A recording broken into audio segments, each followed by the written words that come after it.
زیانی هەیە خو تا چەند مەترسی هەیەیان هاوڵاتیان تا چەند پابندن بەو ڕێکارانی کە لیژنەی باڵای ڕوبەڕووبوونەوەی کۆرۆنا ڕۆژانە ئاماژەی پێدەکا و ڕێکارەکان تون دەکرێنەوە. من گفتوگۆی زیاتر دەکەم لەگەڵ میوانەکەم دکتۆر دەشتی بوسانی ئەندامی لیژنەی باڵای ڕوبەڕووبوونەوەی کۆرۆنا لە عێراق لە ناوینی ڕۆژ لەگەڵمان دەبێت. دکتۆر دەشتی سپاس بۆ ئامادەبوونت لە ناوینی ڕۆژ لەگەڵمانیت. دەمەوێت ئەوە بزانمەوەی ئێستا لە دیمانەکاندا بینیت کە هاوڵاتیان ڕویان لە شوێنە گەشتیارەکان کردووە، ئایا ئەمە تا چەند مەترسی هەیە لە ئێستادا بۆ زیادکردنی ئامارەکان و توشبوونی هاوڵاتیان بە ڤایرۆسی کۆرۆنا؟ پێشەشی سوپاسان دەکەم وەسڵاوم هەیە بۆ بینەرانی ئازیزی کەناڵی NRT. لە ڕاستیدا هیچ پابندبوونێک نییە، هەروەکو یەک لە میوانەکانتان لە سیتەکە ئاماژەی پێکرد. خەڵک ماسک نابەستی، خەڵک دوور لە یەکتر دانانیشی، خەڵک هەڵپەرچێ دەکا، خەڵک میوانداری یەکتر دەکا. ئەو زەریبەیەی کە لە نەورۆز ئەگەر ینی لەبیرتان بێ پێش نەورۆز ئامارەکان 50 و 200 و 300 بوو. پاش نەورۆز ئامارەکان بەرز بوونەوە لە هەرێمی کوردستان ڕۆژانە 500 600 700 بگرە هەزار هەندێک ڕۆژ زیاتر. مردن ڕۆژێ 1-2-3 کەس بوو. ئێستا ئامارەکان 10 و 12 و لەوانەیە زیاتر هەڵکشێ.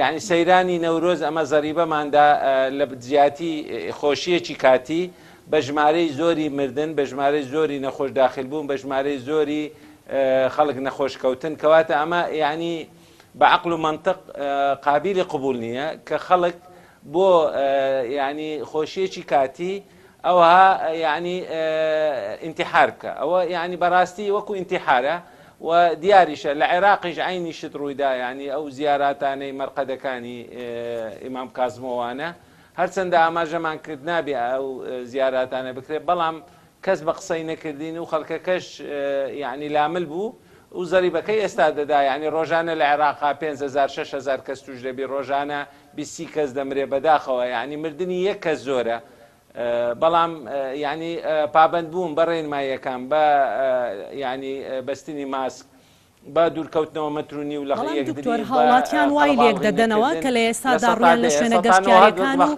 دەشت و دەرکردووە ئەوان دەڵێن کە شوێنەکە فراوانە و هەم بۆ هەوا گۆڕکی ئەوان وا باز لەوە دەکەن کە زیاتر شوێنەکە داخراو بێت هاوڵاتیان زەرمەند دەبن و تووشی ڤایرۆسەکە دەبن.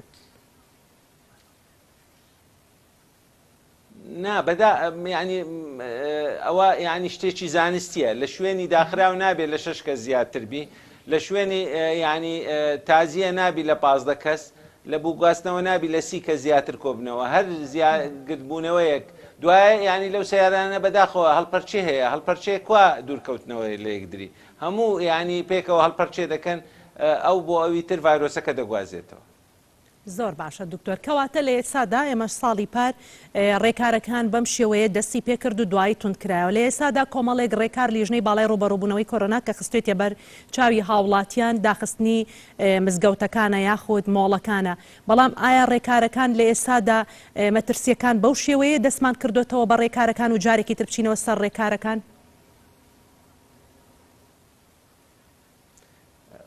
بەهۆی توێژینەوەی زانستی تەماشای ینی زیادبوونی توشبوون دەکرێت، تەماشای زیادبوونی ژمارەی پۆزەتیڤی فەحسەکان دەکرێت کە یعنی ڕێژەی توشبوون لە 1.5 زیاد بوو، کەواتە ئەمە زەنگێکی مەترسیدارە، پێویستە ڕێکاری بەسەر داوەرگرێت.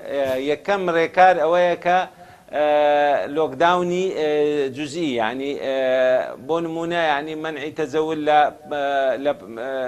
بە شەو و داخستنی شوێنە قەڵەباڵغەکان. ئەگەر ئەمە زیاتر بوو پێویستە بچینە ینی ڕێکاری تونتر، ئەویش منع تەزەولی تام و ینی بە تەواوی ینی هاتوچوو قەدەغە بکرێ و تکایە خەڵکەکە ینی بۆ ئەوەی تووشی ئەو حالەتە نەبین کە یعنی هاتوچوو قەدەغەکردنی گشتی بکرێتن، پێویستە ڕێکارەکان ئەوە بکەن و هاتوچووی ینی جوزئی واتە ینی بەشێک بە شەوان بکرێ و شوێنە قەڵەباڵغەکان وەکو چێشخانە و کافێ و نەرگیرە ئەوانە قەپات بکرێ و هەروەها مزگەوت و کنیسە و حوسەینیات و زیارەی مەرقەدەکان و شوێنە گەشتیارەکان پێویستە بیان بە تەواوی ئەوە بکرێ یان سنووردار بکرێ، ینی بۆ نمونە پێویستە ئەو کەسەی دەستا ئەو شوێنە مەتر و نیوێک لەگەڵ ئەوی تر مەسافەی هەبی پێویستە ماسک بەستێ پێویستە دەستی تاقیم بکاتن و قەڵەباڵغی دروست نەبی. زۆر باشە دکتۆر، کەواتە تۆ گەندامی لیژنەی باڵای ڕۆبەڕووبوونەوەی کۆرۆنای لە عێراق لە ئێستادا بارودۆخەکە چۆنە؟ ئایا بارودۆخەکە مەترسیدارە یاخود بەرەو مەترسیدار ئێمە هەنگاو دەنین؟ لە ئێستادا دەتوانیت بڵێیت توشبووان چۆنە، بارودۆخەکە چۆنە کە تا بۆ ئەوەی هاوڵاتیان بەرچاوڕوونی زیاتریان هەبێت؟ لە عێراقدا مەترسیدارە، زۆر مەترسیداریشە و کوردستانیش بەرەو مەترسیدار دەڕوە. بەڵێ، کەواتە هۆکارەکەی چییە کە لە عێراق بەو شێوەی مەترسیدارە و هەرێمی کوردستانیش بەرەو مەترسیدار دەڕوا هەنگاو دەنێت؟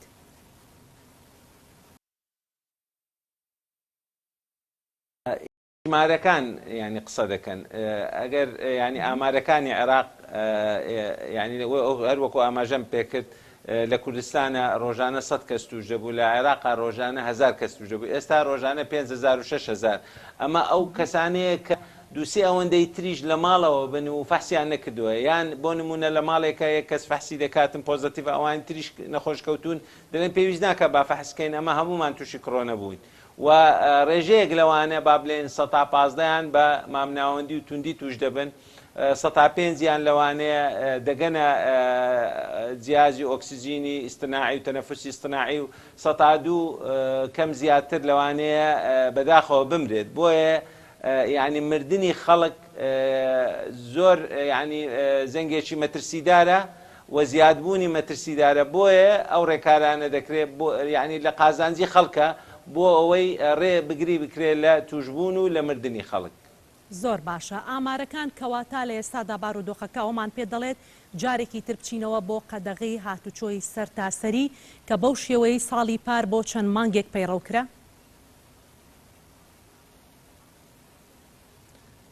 لەوانەیە ینی ئەگەر ئەو ئامارانە بەرەو بەرزبوونەوە چوون خلالی ئەو مانجی چوار، لەوانەیە بەرەو ینی ڕاگرتنی هاتوچوو قەدەغکردنی هاتوچووی ینی بە شێوەیەکی گشتی بگەینە ئەو مەرحەلەی.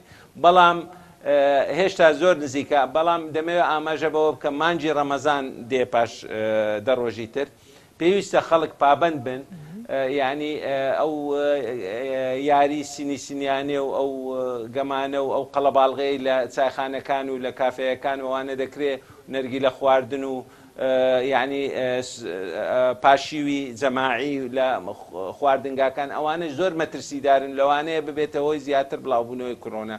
بۆیە ینی تکا دەکەم ڕێکاری تایبەتی وەربژێ لە ڕەمەزان، لەبەرەوەی مانجی ڕەمەزان لە هەموو مانگەکانی تر ینی لە ئەوەی زیاد ینی مەترسیدارە، پێویستە ئاگامان لە خۆمان بی و پێویستە لایانی پەیوەندیداریش ئیزراعاتی تایبەت بە مانجی ڕەمەزان وەربگرێت. زۆر باشە دکتۆر، بابینە سەر باسی ڤاکسین تا چەندێک ئەتوانێت هاوڵە ڤایرۆسی کۆرۆنا؟ بێگومان ئەو ڤاکسینانە کە ینی خۆشبەختانە ڤاکسینی سینیەکە هات کە 50,000 بوو 5,000 هات بۆ کوردستان کادری تەندروستی لێیدا و لەو 336,000 ڤاکسینەی ئەسترازینکا وەجبە یەکەم هات لەوە 44,113 بۆ کوردستان هات و کادری تەندروستی و هەروەها تەمەندارەکان و هەندێک لە هێزی پۆلیس و ئاسایش و زێرەڤانی ئەوانە پێشمەرگە لەیاندا. ئەوە یعنی هەواڵێکی زۆر خۆشە و تاکە ڕێگایەکە بۆ ئەوەی ینی لە شێوەی ترسناک و خەتەری و ینی ئەوەی کڕۆنا بمان پارێزی. لەوانەیە بۆیە کە دەڵێن ماسک بەستی ئەوەی ڤاکسین لێدایە لەوانەیە توش بێ، بەڵام زۆر بە خەفیفی توش دەبی. بۆیە ئەوە ینی ئەوەی مژدەیەکی هیوابەخشە و ئینشاءڵڵا زیاتر مانجیدا ئەو مانگەش لەوانەیە زیاتر لە ملیۆنێک پێکوتە دێتن و ڕێژەی ینی ئەوەی کوردستانیش دێ بۆ سلەیمانی و هەولێر و دۆ کواڵەبزە و ئینشاءڵڵا زیاتر تەمەندارەکانمان ڤەکسینی لێ دەدەن و خوادەیان پارێزی و ئینشاءڵڵا تووشی شێوەی تند و ئەوەی کە دەبێتە هۆی مردن ئەوە توش نابن. بەڵام هێشتا زووە بڵێ ماسک لەبەر نەکەن، ینی چونکە پاش دۆزی جورعەی دووەمی ڤاکسینەکە بە 2 هەفتە ڤاکسینەکە بە شێوەیەکی کاریگەر ئیش دەکات. زۆر باشە دکتۆر کەواتە چەند جۆر ڤاکسین هاتۆتە عێراق و دواتریش بۆ هەرێمی کوردستان. ڤاکسینی سینۆفارم هاتووە، ڤاکسینی ئەسترازێنیکا هاتووە، لەو نزیکانەش لەوانەیە ڤاکسینی فایزەر و ڤاکسینی ڕووسیش بێتن و ئینشاءڵڵا کە بۆ نهایەت کۆتایی ئەم ساڵە ئەگەر ڕێژەی 130 خەڵکی عێراق و کوردستان ڤاکسینی لێدا ئەو کاتە ئەتوانین بڵێن گەیشتینە ڕادەیەک مەترسی کۆرۆنا بەرەو لە ناوچوونە. زۆر باشە دکتۆر کەواتە هەندێک لە شارەزایانی پزیشکی یاخود هەندێک لە شارەزایانی تەندروستی باز لەوە دەکەن دەڵێن ڤاکسین تەنها ڕێگە نییە کە ڕێگر بێت لە توشبوون بە ڤایرۆسی کۆرۆنا وەک خۆشت ئاماژت پێکرد دەڵێ لەوانەیە کەسەکە بیگرێ بە خەفیفی بەڵام ئایا دەبێت ئەو کەسێک کە هەر ڤاکسینی وەرگرت و یاخود پێکوتەی کردووە مەرجە هەر توش ببێت ئەو کەسە؟ لەوانەیە ئەگەر بۆ نمونە یعنی کە ڤاکسینەکە دەڵێ 174 یعنی 174 ئەگەر 100 کەس ڤاکسینەکە 74یان بە توندی توش نابن بەڵام ئەی یعنی 26ەکەی تر لەوانەیە توش بن بۆیە لە بەرکردنی ماسک و دوورکەوتن لە یەکدری و دوورکەوتن لە شوێنی قەڵەباڵغی هێشتا هەر پێویستە هەتا ڤایرۆسەکە لە ناو دەچێت ئینشاءڵڵا بۆ ساڵی داهاتوو. وەلەوانەشە ئەگە مایەوە ساڵانە پێویستیمان بە پێکوتەی ساڵانە هەبی هەروەکو لە ئینفلەوەنزای مەوسمی ساڵانە پێکوتە لێ دەدرێت. باشە دکتۆر سەبارەت بەوەی کە لە ئێسادا باز دەکرێت کەواتە ئێمە لە ئێساشدا ئەگەر ڤاکسین وەربگرین دەبێت کە لە پێش هەمووانەوە بێت؟